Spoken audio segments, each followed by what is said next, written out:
Every human being that's born onto this earth, he has a purpose.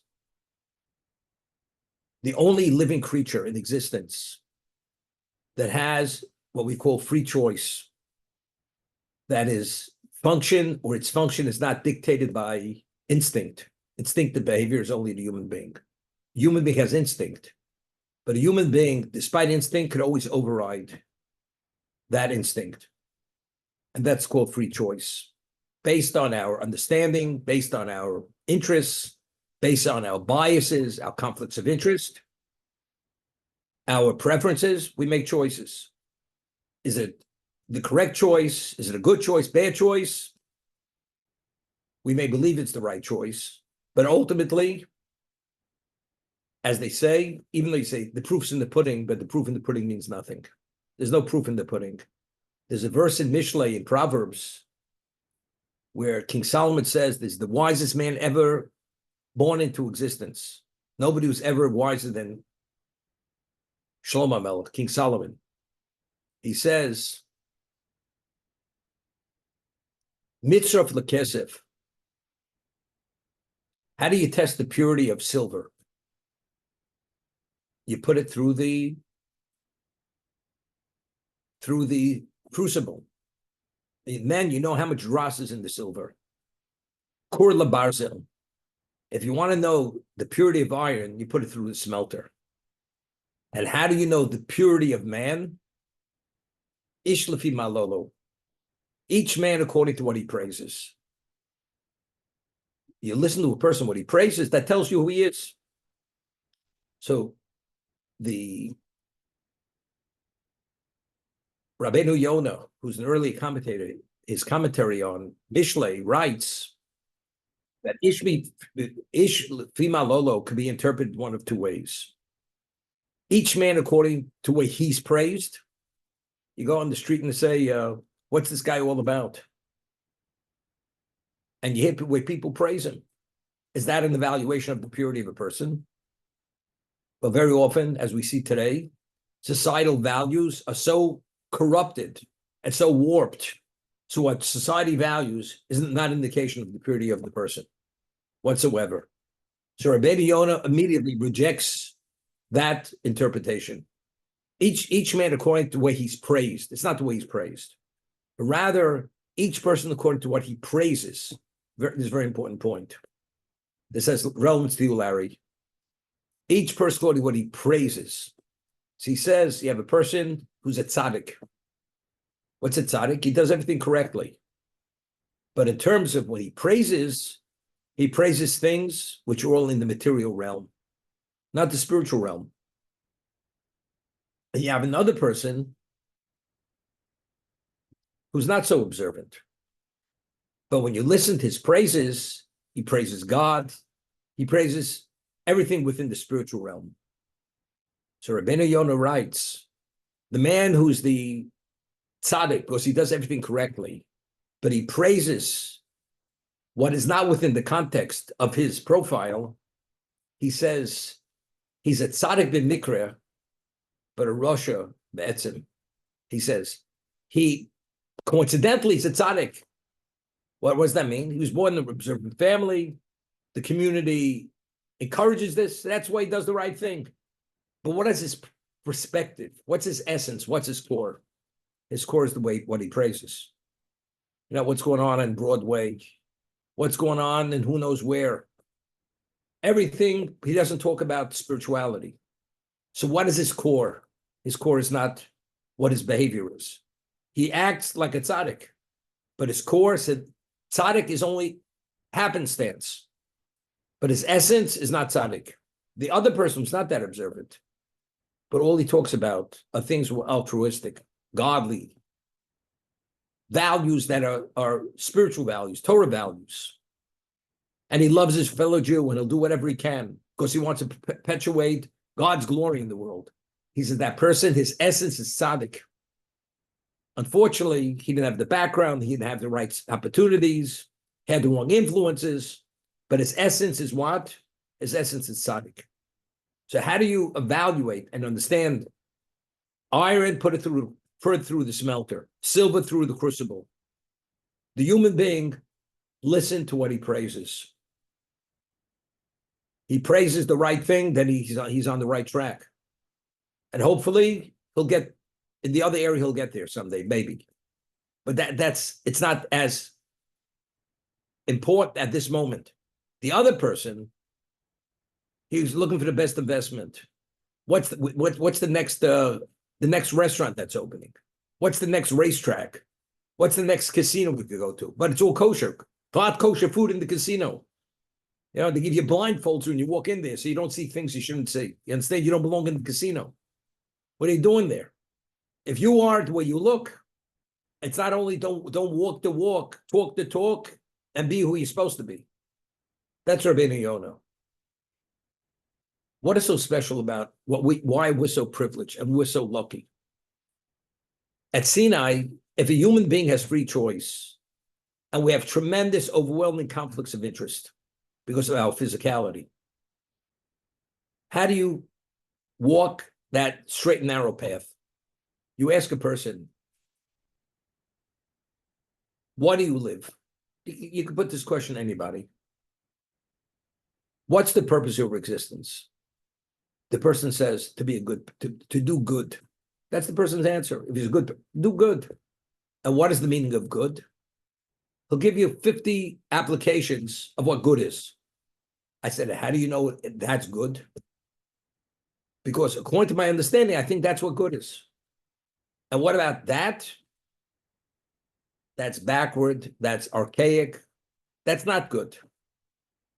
What's good for society is good. And who dictates what society is? What they want and what they believe they need. Who said that's good? So who can determine what's good on the absolute level?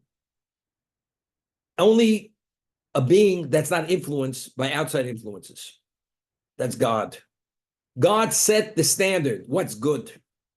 What's good on the absolute level is the prescription he gave us at Sinai. You want it, in your essence, to be good and pure and holy, to be qualified to have a relation with me, you follow my prescription of life. I've given you a narrative. Follow the narrative. Despite what you think, it's not as you think it is. Youth may think that's good. It's not good. I'll give you an example. You know, science, going from the 50s to now, has changed 25 different ways. What's healthy, what's not healthy. What to be involved in, what not to be involved in. When we grew up, I'm not talking about the younger group on the Zoom now. If you bought a container of whole milk, homogenized milk, Borden's homogenized milk with Elsie the cow on the container, or seal test, there was a picture of the American diet on the container. What was it? Whole milk, a glass of orange juice, white bread, red meat, and bacon and eggs.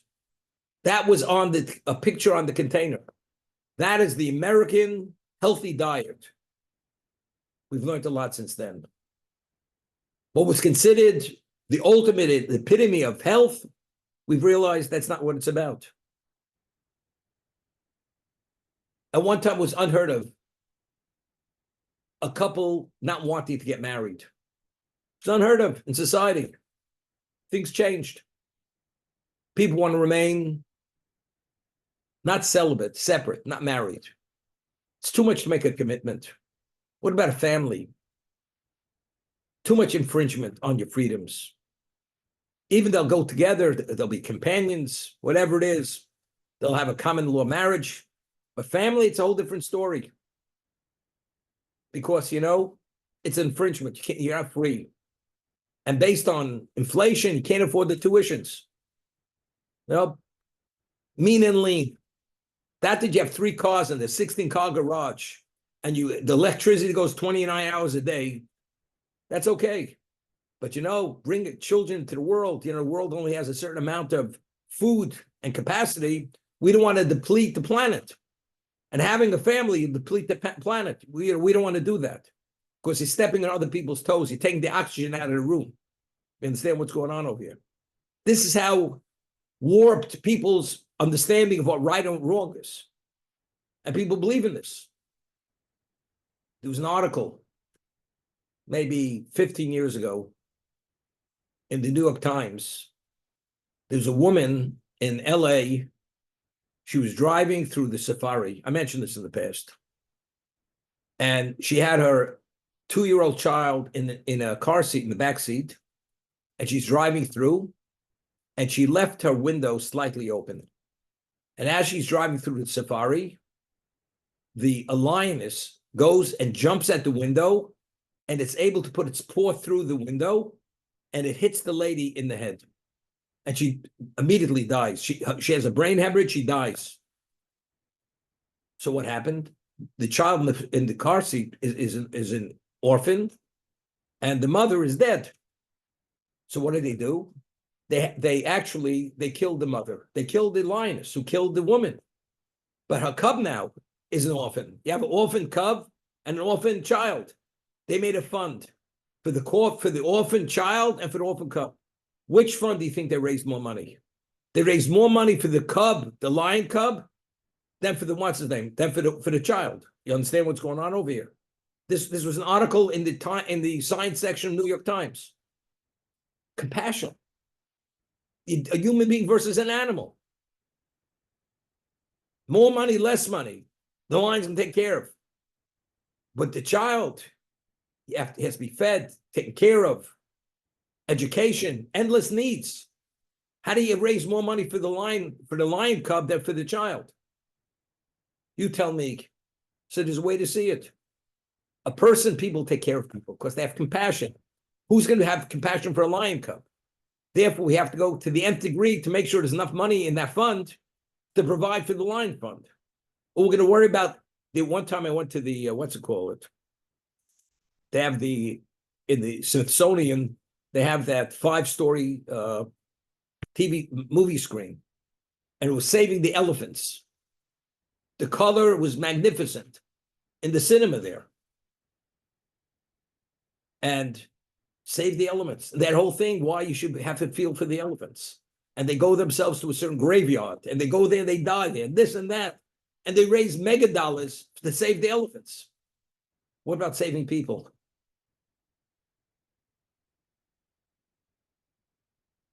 What about the human instinct? The human instinct, if it's not guided properly, it totally goes off. Once in a while you drive with Waze, and there's a certain location. When you come near the Ukari tunnel, the Waze goes out of whack. It tells you to make a left, a U-turn, you should go up to the building, which is 100 stories high. That gives you all kinds of, it's totally out of whack. The environment has caused that the human instincts, intelligence, the wiring is totally out of whack. And the messages and the evaluations and the understanding of what life is, the lens is so distorted, it's not to be believed. At one time, you had to go to one of these houses when you went to the circus. That every kind of mirror there, and you saw distortions. You could have been 3 stories high. You could have been 3 stories wide, or you could have been literally no bigger than a midget, than a dwarf. It depends which mirror you were looking into. As they say, in business, it's all smokes and mirrors. Smoke and mirrors. This society, I don't know what it is. There's a lot of smoke. And there's smoke and there's mirrors. So how does a person have an inkling of what's right and wrong? We as Jews, Hashem gifted us with a prescription of life where he told us, regardless of what you think, just follow my direction. Follow my dictate. You will never go wrong. A person is going in the night, and he has night glasses. You wear those glasses, you can see. You take them off, you're groping in the dark. Hashem gave us a lens that, despite all the distractions of life and overwhelming influences, you're able to go through that pea soup, through that veil, although you can't see. As long as you follow his prescription, you're going on the right track. And not only are you going to see the light at the end of the tunnel, you're in light. And unfortunately, People don't see the light. The light shines even within the darkness. There's no aspect of a Jew's life where the Torah doesn't tell you how to behave. Timekeeping. How do you live your life? What do you think? What do you look at? What do you eat? What are you permitted to smell? The Talmud there's a tractate called speaks of laws of idolatry, that during certain holidays, pagan holidays, they would bedeck the streets with flowers, and it gave off beautiful fragrance from these flowers. Because those flowers are idolatrous, you're not permitted to smell the fragrance of the flowers. Because that's benefiting from idolatry. You're not permitted to benefit from idolatry. Could you imagine? The same flower, if you didn't designate it to honor the idol, you're permitted to smell that fragrance. But because it was the equivalent of dedicating, consecrating to pagan, to the idol, God says you have to stay away from it. Inhaling that is like inhaling some kind of lethal type of smoke. It'll destroy your soul. It'll set you off balance. Although you think you're balanced, you're off balance. By Mashgiach, he was the dean of men. He was a very holy man many years ago. He studied in Europe in the Mir Yeshiva. Moshe Rabbeinu, before he passes away, he says to the Jewish people, you know, we as we traveled, we passed by many pagan nations, and you saw their dung, and you saw their putrid rodents. He's referring to the idolatry. It's as detestable and disgusting and as abominable as putrid dung, putrid rodents. That's what you've seen. And there's a chance maybe some of you have an interest and were influenced by it. So the obvious question is, Moshe Rabbeinu is depicting it as putrid dung, rotting rodents, detestable, abominable. Could you be influenced by this? How could you be influenced? But he says, you never know. You still could be influenced. So he explained it. In the 50s, if you ever rode the New York subway system, and you sat on if you remember the seats, the chairs where you sat, the seats were made of like straw. And sometimes very often the straw was cut. You sit on it, you could tear your pants, and if you could be pricked by that straw. Then they changed it over they had plastic seats. And then this noise was deafening as it traveled down the tracks, literally. Like a jackhammer guy has to wear things on his ears not to go deaf eventually. The sound was deafening. And when you would sit on the seats, the way it would jolt, you could actually get thrown across the whole car. That's how it jolted. And yet, people got on. The sound is deafening. They sit down. Within 30 seconds, they're out cold. They fall asleep. How's it possible? The noise is deafening. The movement is thrusting you back and forth. And within moments, you're sleeping. And everybody's sleeping on the car. What's it all about? He says, you know why? A human being, the way he's created, we can acclimate ourselves very quickly to anything. You just have to get into the rhythm. Once you're in the rhythm, it can be detestable, it can be deafening, it can be who knows what. We acclimate ourselves. That's a human being. You're exposed to certain things which are abominable. Initially, you see it as abominable, disgusting, detestable. But if you're exposed long enough, it's not as detestable, it's not as disgusting, and it's not as whatever it may be. And if that happens, now you're vulnerable for some level of influence. That's what it is. I'll give you an example. Going back 60 years ago, a person who had a relationship, premarital relations, 60 years ago, it was frowned upon by society. It was looked as a negative. A civilized, refined person doesn't behave this way.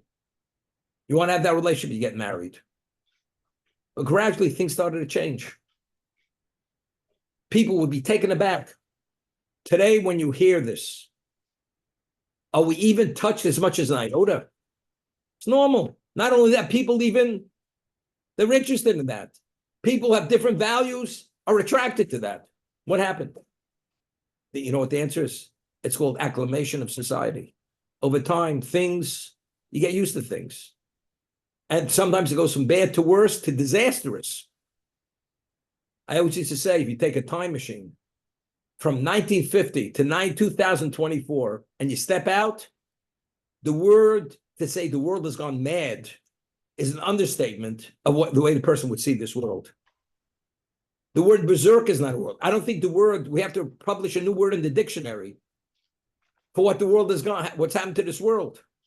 It's upside down, inside out, backwards, and I don't know what else. It's about to implode, explode. That's what it is. That's the level of stability. So why don't we notice it? Why don't we experience it as that? And do whatever we can to protect ourselves? The answer is because we're acclimated.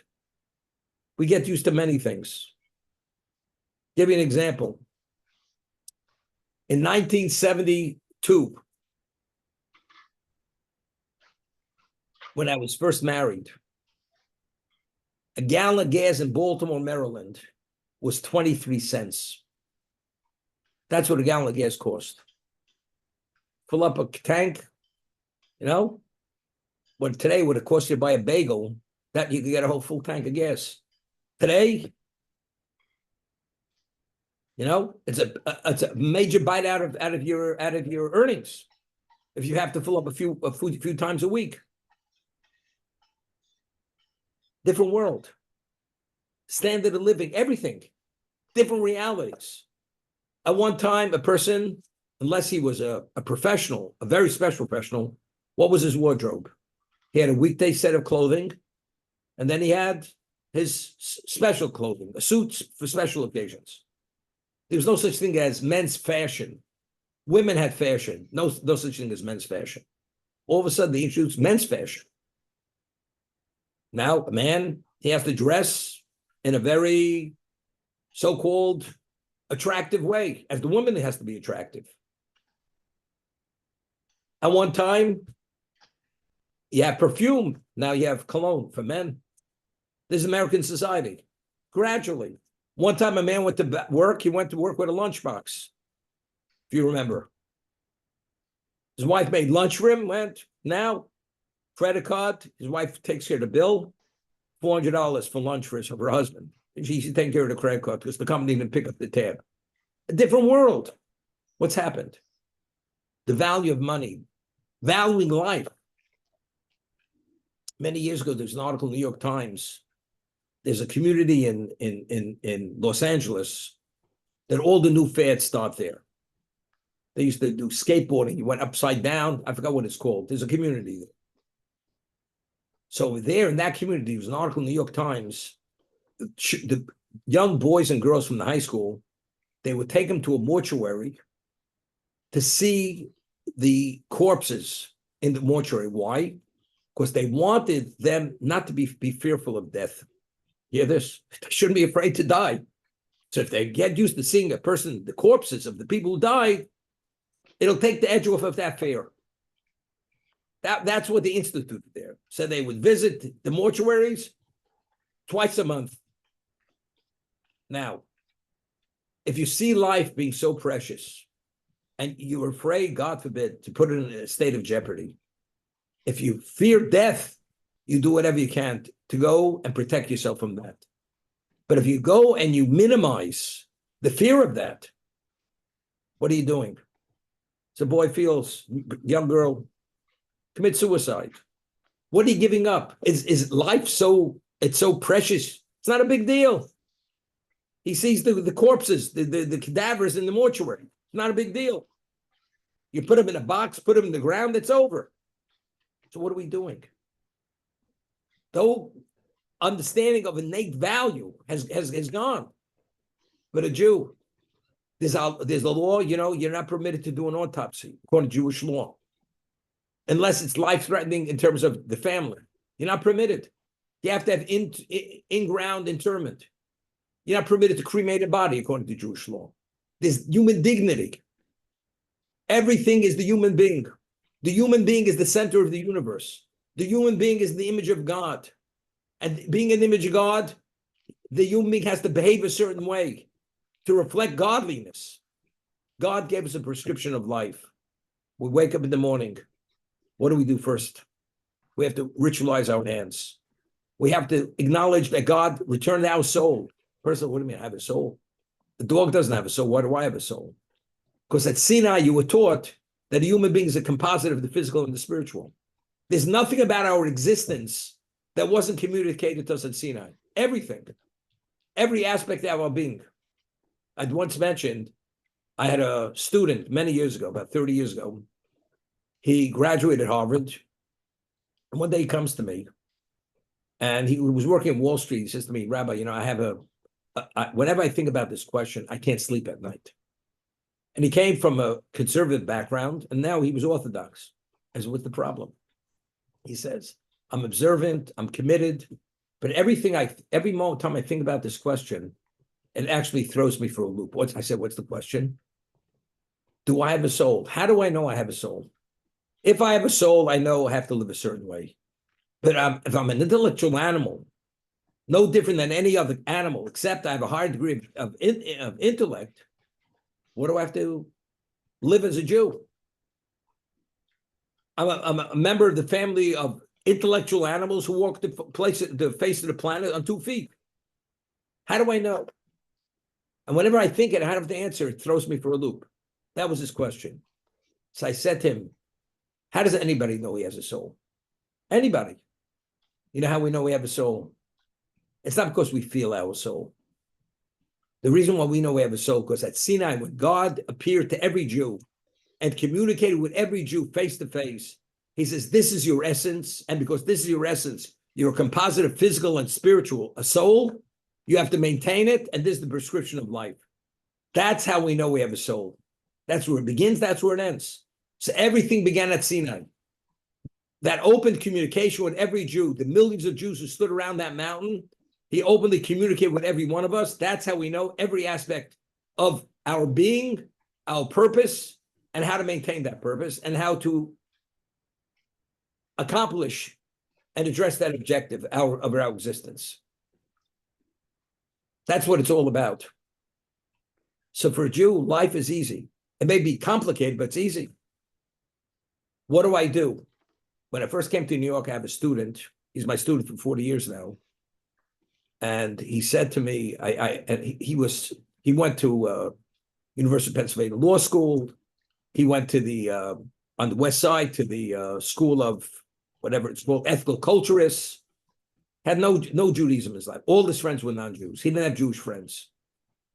And he dressed like a wasp.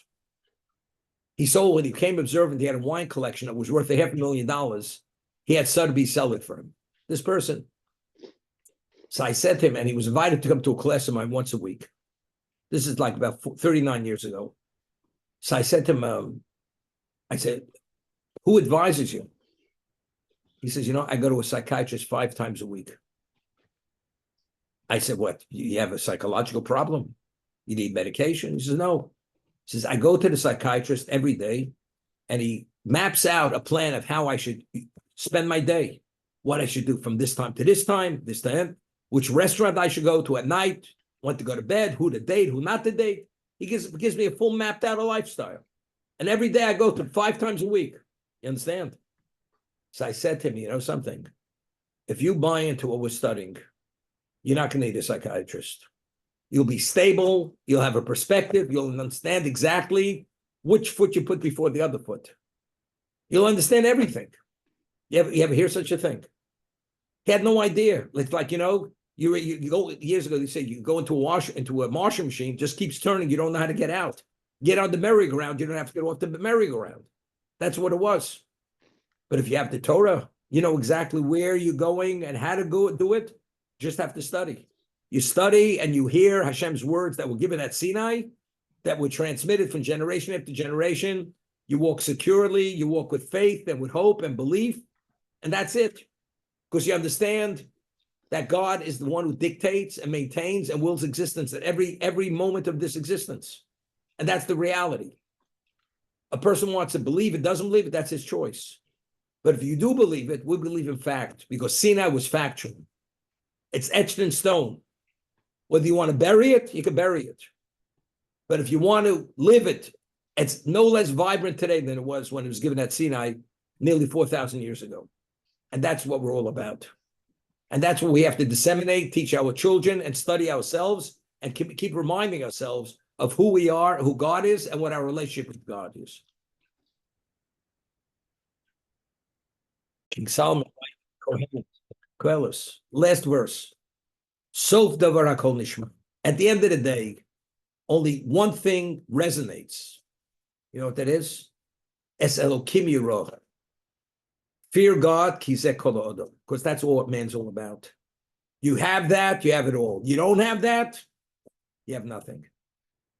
You could be a mega real estate guy, and you can have this, and you could be Elon, what's his name, Musk, and you could work bill. It all means nothing. Sov davar hakol nishma. At the end of the day, at the end of time, everything is going to be obvious. What is that? Es Elokim Yirah. All that's going to matter. What degree do you fear God? Kizeh kol ha'odom. That is the totality of man. You have that, you succeeded. You don't have that, you failed. Bottom line. So today's tumult times, whatever you want to talk about, you're connected at that level, you have nothing to worry about, regardless. Because Hashem says, you're with me, you have nothing to worry about. And we're not talking about the physical. We're talking about you're in a safe place. Ultimately, God will reveal himself, and the world will understand what it's all about. And if you're in a good place, you're in a good place. And if you're not in a good place, you have what to worry about. So now the question is, how do you appreciate that? You have to study. When you study Torah, it spiritualizes you. You know, a person who wants to feel health, good health, he has to be in good physical shape. You run 10 miles, you're out of shape, you feel like you're going to collapse. A person who's in shape, he runs the 10 miles, he feels invigorated. His blood is pulsing, his heart is pounding. And once he rests a little bit, he's ready to go again. He's full of energy because he's been energized. The Torah energizes us. It touches our souls, that the soul impacts on our physicality, and you can take control of your life. You're not waiting for the next mealtime, the next restaurant you can open. You know, what's the next gourmet restaurant? You know, I got a restaurant guide. Who's reading that?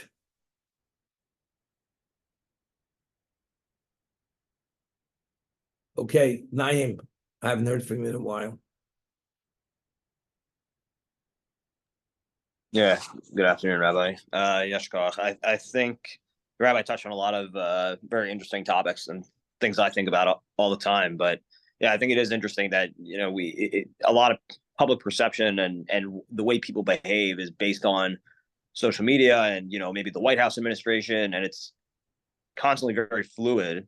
Whereas like Torah is like this consistent rubric of how to live your life. And, you know, like the rabbi said, it kind of simplifies things as opposed to constantly swaying from one side to the other.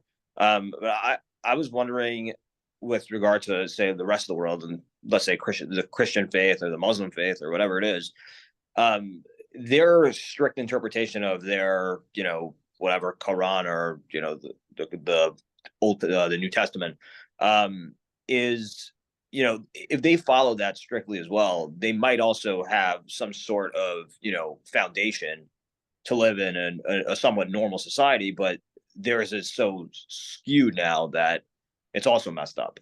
But if they did, would the rabbi believe that, you know, that would give everybody, that would it would keep them closer to something, you know, people, society used to be conservative society. Society being conservative was based on the religion. That's why they were more conservative. But if the religion becomes totally watered down and distorted, then you become less conservative. Because you don't even know where the main road is. You're going down the side of a mountain and you think you're traveling the middle lane on the road. I mean, you have to need grappling irons to hold you on the side of the mountain. The guy thinks he can go 90 miles an hour down the center of the highway.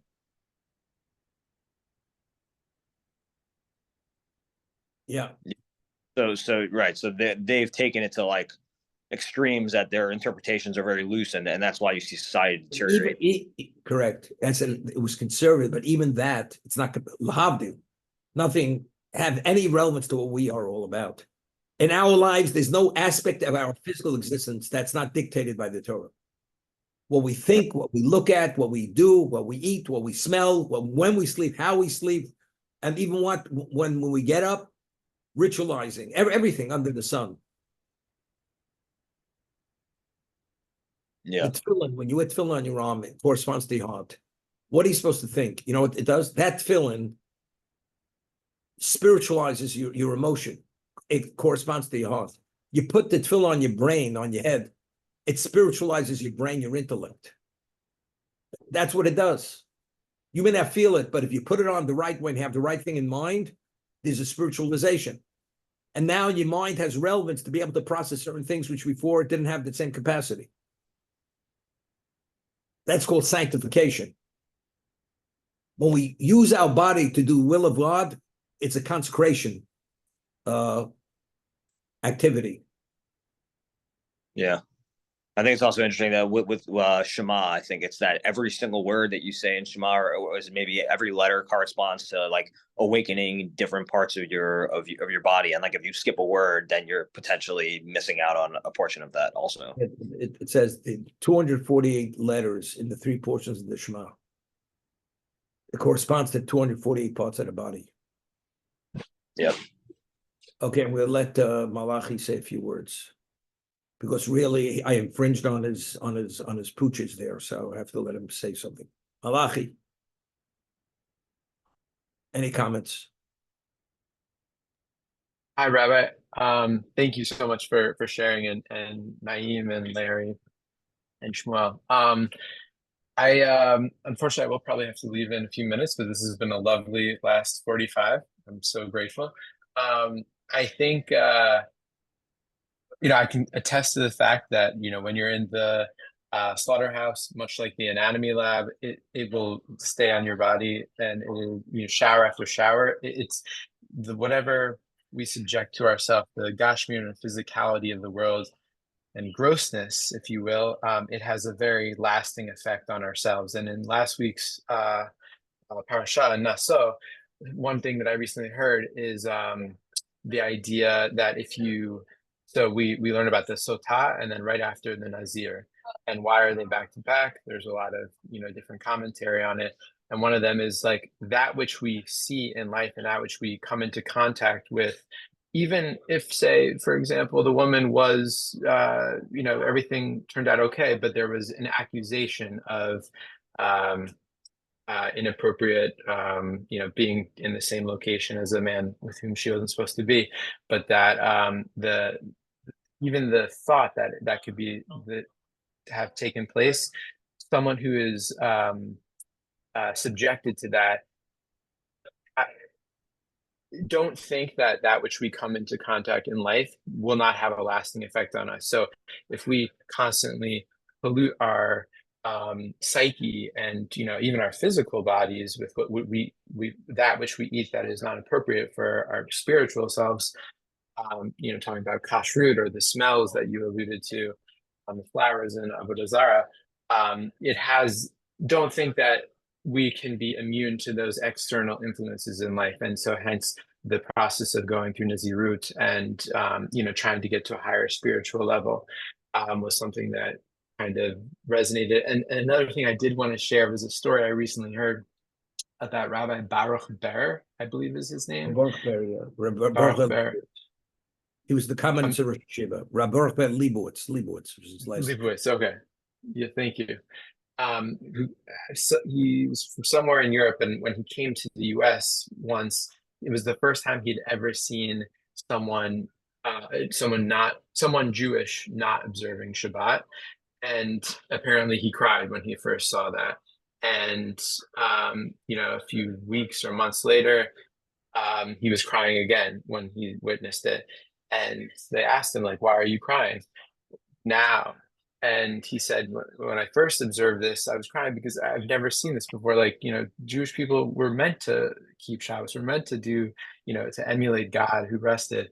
And now that I'm seeing it after months, it doesn't have the same effect on me that when I first saw it. And I'm crying not for them, I'm crying for myself.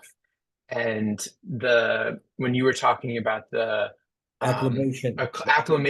acclamation of society over the generations, you know, it can happen in a much more quick time frame in one's own self.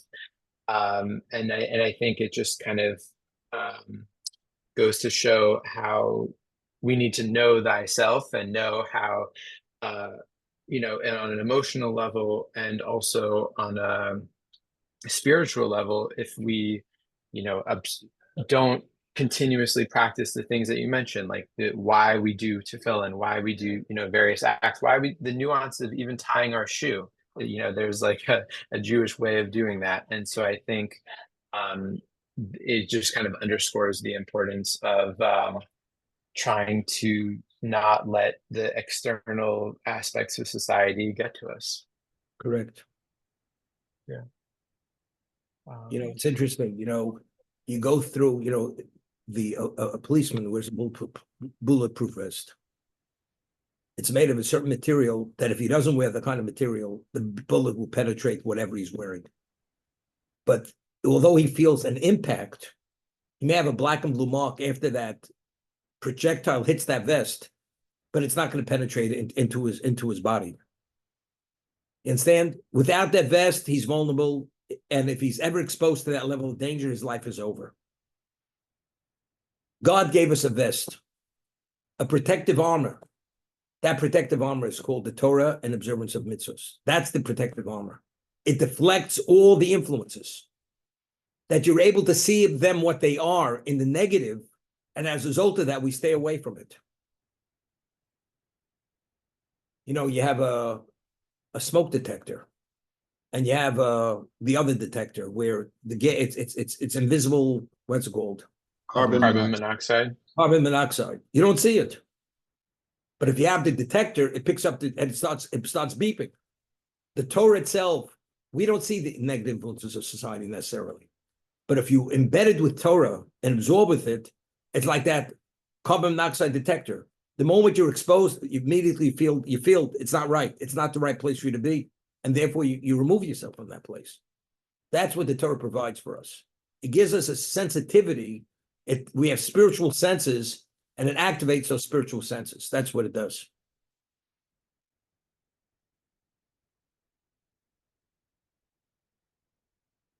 Larry.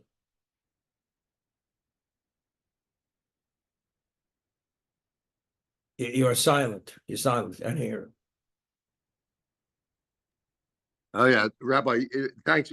I want to just say it is additionally refreshing to hear from the younger guys. I mean, it's just great. And I don't know that we ever introduced Naim officially to Max, but we probably should at least let each one know the other one. But really lovely. It's rejuvenating for me personally. I can't speak to Bob and Shmuel and you, but to hear from those guys and have a sense of the younger generation being so special, it's a privilege. So thank you. I appreciate comments from both of them.